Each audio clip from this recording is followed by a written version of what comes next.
Amanda Nunes turning into one of the greatest fighters of all time, regardless of gender. Now the second longest active winning streak in the UFC, regardless of gender. And she just went, I mean, it was never even close, right? It was not even close. What are you laughing about? What's so Bro, funny? it's crazy. It's actually crazy. Levels. Yeah. Bro, I said on Saturday, no disrespect to Megan, just an absolute non-event. It Right. was it was Amanda come in, Amanda get your belt, Amanda get your money. It was crazy to watch the GOAT do what she did again. I mean, the whole build though, right? Like from Amanda and Nina now have the baby. You know, that's a whole nother. It's like now we have to find new wrinkles. Obviously, the baby's a big, huge point for Amanda in her personal life, but we're trying to find wrinkles to add to the story because she's been so phenomenal. And man, I got to be honest. I did a show.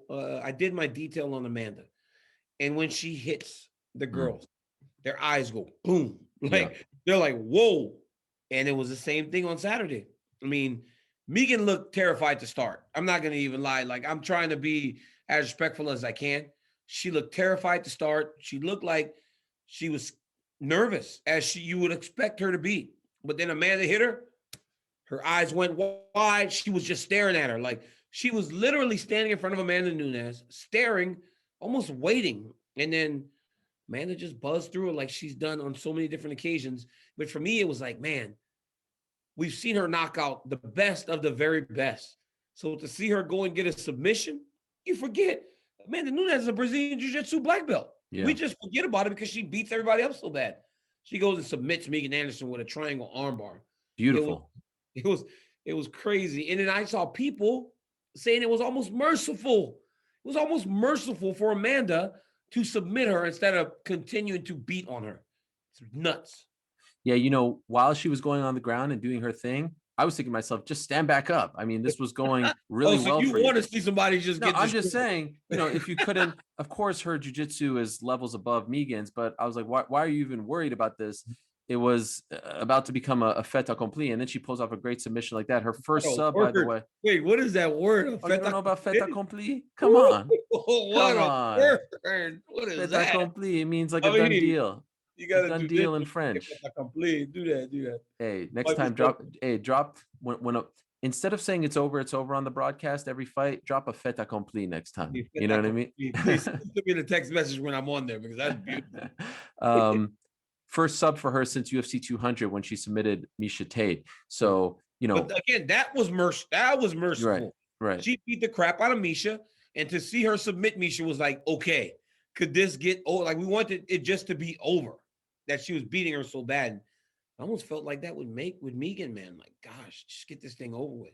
So my biggest takeaways after that fight were once again, I mean, flawless. She's multiple levels ahead of everyone else at 145. It might be the last time for a very long time, if ever, that we see her defend that title, at least for the next year. I mean, she just beat Felicia Spencer. There's literally no one. Felicia Spencer's fighting on May 22nd against Danielle Wolf. Danielle Wolf is 1-0. Even if she somehow beats Felicia Spencer, which I think would be a long shot, you do not put her in there against Amanda Nunes. That would be criminal. So I don't see, unless Kayla Harrison fights out her PFL deal, she's a free agent next year, and then you want to build her up, then we could talk about it, but we got some time before we do that. So she's going to move down to 135, and that's great. She should defend that title. Fights. They have better fights for her at 135.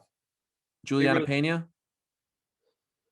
I mean, Juliana Pena, she's as tough as they come, right? Gritty, hard-nosed fighter. So for those that might be thinking, why are you bringing up Juliana Pena? She's supposed to fight Holly Holm on May 8th, but unfortunately Holly is out of the fight.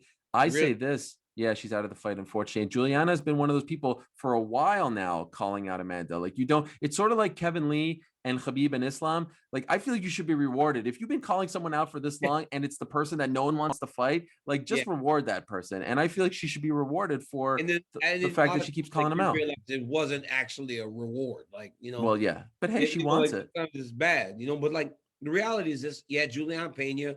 But for me, when you get to 135, the most intriguing part of that for me is that it brings her back close to Valentina, because I truly believe that's the only competitive fight for Amanda right now. And when she makes 135, it just brings her closer to Valentina. Now, listen, we saw Kat Zingano beat Amanda Nunes way back in the day. Juliana Pena has that type of gritty, mean type of attitude that may be able to withstand the onslaught and just try to drown Amanda. So yeah, there is some intrigue in the Pena fight. But I mean, how many fights in a row has Juliana won? And Just one. that's what I'm saying, right? It's because Amanda's beating everybody so badly. It's like you don't have to really go on a win streak and prove, you know, yourself in order to get back to her. Can I say something that I'd love to get your take on? For as great as Amanda Nunes is, I'm still not even sure if she fights Valentina for a third time. I don't know if she wins that fight. That's how good I think Valentina is. Yeah. Is that crazy? Is that a crazy statement? I mean, it's maddening because guess what? I got to be honest with you. When I watch Nunes Valentina 1, Yeah. I felt pretty good about Amanda winning because she did so good early. Not if it's a 5-round fight. That was a 3-round fight. I know, but if that fight was 5 rounds, I think Valentina. Yeah, it was over. When I watched Nunes Valentina 2, I still don't know who won the fight. Right. I know who the judges gave the fight, but I still don't know without any reservation who won the second fight between Amanda and Valentina. Because if Valentina got the decision, nobody would have been upset. It was that close. So the question is, Valentina's fighting on April 24th. Her probably toughest fight. Exactly. I don't want to disrespect Jessica Andrade. That is her toughest fight as a 125-pound champion. But if she wins, is it time to revisit doing the trilogy? Is it big enough? Is it worth it? Or are we done with the, people moving up, all this stuff? There's level. I mean, she has fought at 135, so it's a little different than Izzy. Though. But Valentina's like small at 135. She's Amanda versus Valentina would be such a great. I want to. You know what's so crazy? Fight. When they show Amanda highlights against Valentina, it almost is like, wow, it's a super fight that we saw, but it's one of those weird ones where it's now bigger over, regardless of how many times. I mean? Yeah, because you know what's going to happen most times when Amanda fights somebody else. You know it's going to be her just kind of cruising through them, but Valentina ain't having it. That's the one thing about the bullet. Like, bro, Valentina Shevchenko is such a nice gal, but she is mean. She's ornery, and she has a ton of skills. Her mom is like a Muay Thai champion. Like she's like the president of the Muay Thai Association. Shadow boxing champion as well. She's a shadow. I mean, her mom. Yeah. So she's in there. Valentina's on the ground playing with her opening Christmas gifts. Her mom's in the corner kicking the tree. You know what I'm saying? Mom's over there working out. Like this, all this kid knows is fighting. All this young lady knows is fighting, and she ain't afraid of nobody. I thought you had an extra beat there on that one.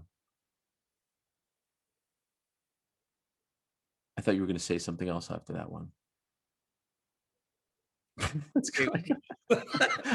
I thought you paused and then you were like, okay, let's go. Let's go. Okay, all right. Okay, so Amanda Nunes wins featherweight division, probably on ice for a long time. Who knows if it comes back? She told that last week. I'm sorry. She told us that last week in the fighter meeting was that after she was done with Megan, it would be very difficult to find someone to challenge her for that belt. But she still wants to be considered double champion. She does not want to. 100%. So even if the division gets put on ice for a while, when she goes and defends, she still wants them to put those belts on their shoulders, because if somebody shows themselves, even if they're from the outside, and you just bring them in the challenger, she's okay with doing it. Like, she loves the idea of double champion. She wants to continue to be that. So for a long time, you're going to see Amanda with 2 titles on her shoulders. Thanks for watching ESPN on YouTube. For live streaming, sports, and premium content, subscribe to ESPN+.